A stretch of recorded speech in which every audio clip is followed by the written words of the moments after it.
દૂર દૂરથી પધારનાર સંત પુરુષો,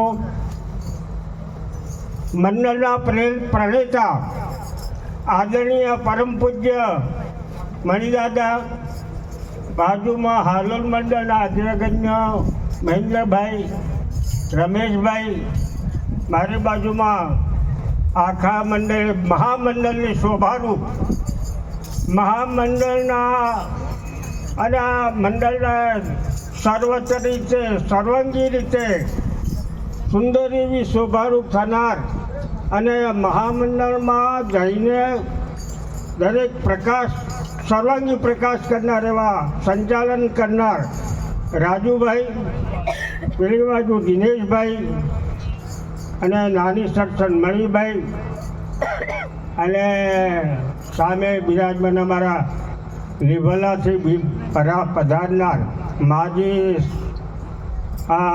પીએસઆઈ મોહનલાલ સાહેબ, હા, અને બાપુ અને ધર્મપ્રેમી બહેનો, આજે સુંદર એવી વ્યાખ્યા કે પુણ્યશાળી આત્માને આ બાબતો હોઈ શકે, રાજા મહારાજો નથી થઈ શકતી.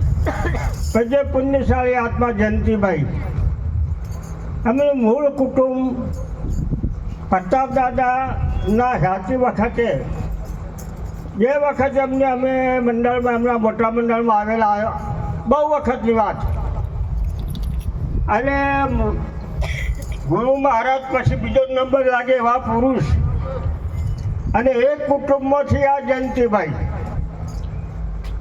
એટલે મૂળમાં સંસ્કારો ત્રણ વસ્તુ જરૂરી છે. એક માનવમાં જન્મ, એ સંસ્કારીને તો જન્મ, અને એક સાચા સંત. ત્રણ વસ્તુ મળવા મુશ્કેલ છે, અને મળે અને સદભાગ્ય છે. કદાચ માનવમાં જન્મ મળે પણ સંસ્કારીને તો ના મળે તો શું કરવાનું? અને સંસ્કારી તો જન્મ મળે પણ હું કોણ છું, મારે ક્યાં જવાનું છે એ બતાવનાર આપણને પુરુષ, આત્મજ્ઞાનની પુરુષ નહીં મળે તો અધૂરું રહે. આ ત્રણ વસ્તુ જેને મળે છે ને સદભાગ્ય મોટું છે. પણ ત્રણ વસ્તુ પ્રાપ્ત કરેલી એવા પુરુષો અવારનવાર આપણે મળીએ છીએ. સુધરવાના પ્રકાર ત્રણ છે. એક તો પોતાના મનથી સુધરે, બીજો નંબર શું છે કે દેખાદેખી સુધરે, તો પેલો જે કરે છે ને તમે શું કરો, અને ત્રીજો પ્રકાર છે કહેવાથી. ચોથો હજુ બનાવ્યો નથી. જો સુધરવો તો મનથી જ સુધરે, બીજો કોઈ સુધારવાનો તાકાત નથી. એને પોતે સુધરે તો જ ખરું. બીજા નંબર દેખાદેખી, અને ત્રીજો કહેવાથી. એ ત્રણમાં નહીં આવે તો પછી બ્રહ્મા આવે તો હની તાર આવે. એ ત્રણમાં પછી જાતે પરમાત્મા ઉતરે તો તમને આ ત્રણમાંથી જાય. પણ આ તો ત્રણેય વસ્તુ આપણે પ્રાપ્ત કરેલી છે. આપણે આને એ કમાણી કરતા આવેલા છે. મહાપુરુષ શ્રીલાલ મહારાજને લાખ લાખ વાર ધન્યવાદ કે જાણે પોતે હાથ બેઠેલા એવા મંડળો ચાલી રહ્યા છે. એનાથી નવું બીજું શું? જો અતિશય અતિ આનંદમ પરમ સુખમ સંત વિના મહાદુખમ. આપણે શું કહે બીજું શું એમ પડ્યું છે? લક્ષ્મી વિના મહાદુખમ, બધા સંત વિના મહાદુખમ.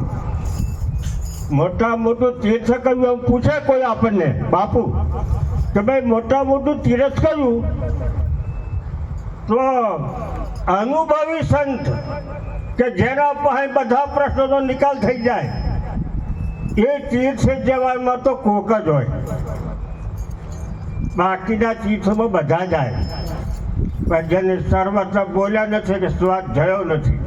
ભલે ગીતા હોય, રામાયણ, મહાપુરુષ હોય, સ્વામિનારાયણ હોય, દાદા ભગવાનનો હોય, કોઈ પણ હોય, તમે વાંચ્યું નહીં હોય, તમે જોયું ને સમજ્યા નહીં હો, કોઈ મંડળોમાં ગયા ન અને કોઈ પ્રશ્ન આવી જાય કે ભાઈ આનો તમે જવાબ ને તૈયારીઓ નીકળી જાય તો સમજી દો કે કોઈ ગુરુ સાચા હોવા જોઈએ.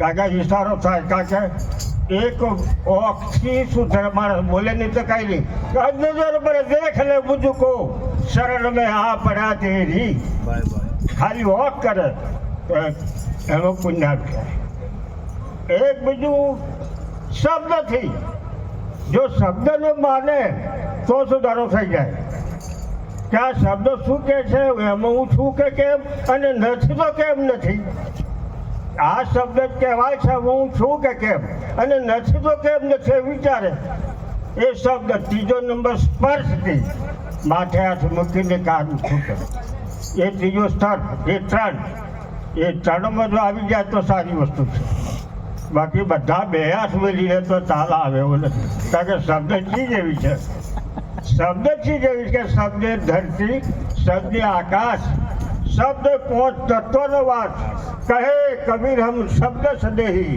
शब्द बिन से देही घણા કેટલા પુરુષો 30 વર્ષની ભક્તિના પુરુષો 40 વર્ષની ભક્તિના પુરુષો અને જ્યાં 3 ગુણ અને 5 તત્વ 5 ને 3 8 આકાશ પાણી પૃથ્વી વાયુ અને તેજ સત્વગુણ રજોગુણ અને તમોગુણ એ 5 ને 3 8 આ બધી સૃષ્ટિનો ઠાઠ આ બધી સૃષ્ટિનો ઠાઠ 8નો અને શરીર બેઠો છે એ 8નો છે પણ કોઈ એમ પૂછે કે 8 આવ્યા ક્યાંથી ત્યારે અમને આપણા પાસે જવાબ હોવો જોઈએ કે 8 ક્યાંથી આવ્યા એ આવ્યા એ કે એ બધા નામવાળા છે પણ ખરેખર અનામમાંથી આ બધા આવ્યા છે કે જેનું નામ નથી જેનું રૂપ નથી જેનું ગુણ નથી નામ રૂપ ને ગુણ નથી અને ચોથું પદ અવિનાશ નામ રૂપ ને ગુણનો નાશ અને ચોથું પદ અવિનાશ અવિનાશમાંથી આવેલી આપણું બધા છીએ બધા લગભગ કામ ચલાવવું છીએ